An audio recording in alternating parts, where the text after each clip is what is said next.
నా కాళ్లను లింగం లేని చోట పూసి పెట్టగలవా నాయనా?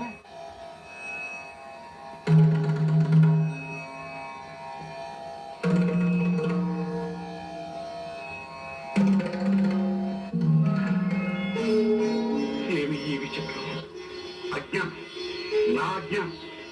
సర్వాంతర్యామి అయిన శివుడు లేని చోటు వెతకటం ఎంత మూర్ఖత్వం. ఇది నా అజ్ఞానానికి, అహంకారానికి సరైన సమాచారం. మహానుభావ, శివుడు లేని చోటు ఒక్కటి, అహంకారంతో కూడిన నా శిరస్సు. దీన్ని మీ పాదపీఠంగా చెప్తున్నా. మీ పాదస్పర్శతో నా అహంకార అంధకారాన్ని పటాపంచన చేసి జ్ఞానోదయం ప్రసాదించండి మహాత్మా. అహం అజ్ఞానం, అది నశించిన నాడే జ్ఞానం. మీలో నేను అన్నది నశించినప్పుడు వాడు నీలోనే